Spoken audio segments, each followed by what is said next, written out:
कुछ जगहें होती हैं जहां इंसान जाता है लेकिन हमेशा अकेला नहीं लौटता। छत्तीसगढ़ के घने जंगलों के बीच दो गांव बसे थे, भुरसीपारा और कोराजर। दोनों के बीच बहती थी कालीसार नदी, दिन में हरी, शाम को काली। जैसे नदी के भीतर कुछ और ही बसता हो। रघु निषाद रोज की तरह निकला था, बाजार पहुंचना था, लेकिन उस सुबह जंगल में एक अजीब खामोशी थी। रोज जहां पक्षी बोलते थे, आज एक भी आवाज नहीं। नदी के बीच पहुंचते ही पानी एकदम ठंडा हो गया, बर्फ जैसा। अचानक जैसे कुछ उसके इर्द गिर्द घूम रहा हो। लौटते वक्त सूरज डूब चुका था। कालीसार नदी के पास बरगद के नीचे 5-6 आदमी बैठे थे। एक भी बात नहीं कर रहा था। और तभी बरगद पेड़ के पीछे से एक आवाज आई, मेरा बच्चा, मुझे मेरा बच्चा चाहिए। सभी गांव वाले डर गए, लेकिन रघु हिम्मत करके पेड़ के पीछे गया। वहां कोई नहीं था, शिवाय एक पैर के निशान के। फिर रघु अपने गांव लौट गया। घर में सब सो चुके थे, हवा बंद थी। दिया जल रहा था, लेकिन उसकी लौ बिना हवा के भी कांप रही थी। रघु के कमरे के दीवार में एक आकृति बनी, बहुत ही डरावनी। मुंह जैसे खून सा लाल बाल, बिखरे हुए सफेद साड़ी में वो बार बार एक ही चीज कह रही थी, मेरा बच्चा, मुझे मेरा बच्चा चाहिए। रघु सुबह सावित्री और गोपाल को बताता है कि कल नदी में मेरे पीछे पीछे कोई चल रहा था।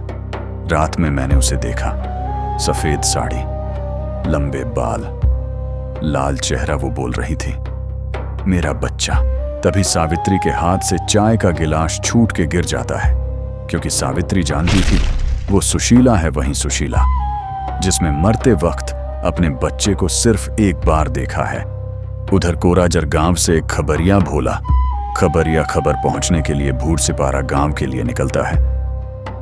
भोला खबरिया जैसे ही नदी में पैर रखता है, उसकी मसाल के लौ नीला हो जाता है। पानी में भोला की परछाई, उसके पीछे एक और परछाई चल रही होती है। भोला पलटता है पानी में, एक लाल चेहरा धीरे धीरे उसकी परछाई में समा जाता है और भोला की आंख एक पल के लिए पूरा सफेद हो जाता है। भोला फिर से चलने लगता है, लेकिन अब वो अकेला नहीं था। उसी रात पहली बार वो आत्मा भुरसीपारा की सरहद पार कर गया। अब अचानक से रात में बच्चे रोने लगते हैं, जानवर मरने लगते हैं, खेतों में सफेद साड़ी की झलक दिखाई देने लगती है। मंदिर में अचानक दिए की लौ हरा हो जाता है। पुजारी डर के भाग जाता है। इन सब के बीच एक आदमी था जो डरा हुआ नहीं दिखता था। जिस रात किसी के घर कुछ होता, अगले दिन कालदास उसी के घर के पास मिलता, हमेशा। तभी रघु कालदास से पूछता है, काका, कुछ देखे हो क्या? कालदास मुस्कुराते हुए बोलता है, जब वक्त आएगा पता चल जाएगा।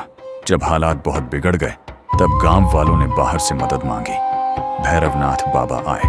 बाबा मंदिर के पास जाते हैं और बाहर ही रुक जाते हैं और गांव वालों को बताते हैं, माता मंदिर में है ही नहीं, उन्हें किसी ने बंदी बनाया है।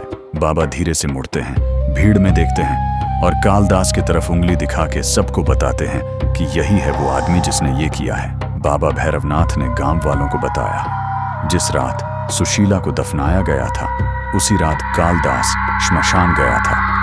तंत्र के जरिए उसने उस आत्मा को जगाया, उसकी मातृत्व की तड़प को हथियार बनाया। भोला खबरिया जब नदी पार कर रहा था, तभी ये आत्मा उसके जरिए गांव में प्रवेश किया। ये सब करके कालदास चाहता था कि गांव टूट जाए और सब लोग उससे मदद मांगने आए, और तब वो मोती कीमत मांगता। आधी रात को पूरे गांव के लोग हाथ में मसाल लिए कालीसार नदी के पास जाते हैं। तेज आंधी तूफान चल रहा होता है और उस रात नदी का पानी काला नहीं था, लाल था, जैसे खून से भरी नदी हो।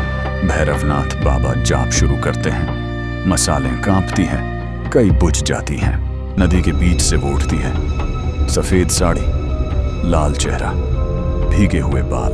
वो चुड़ैल की नजर रुकती है एक बच्चे पर, गोपाल की गोद में 1.5 साल का।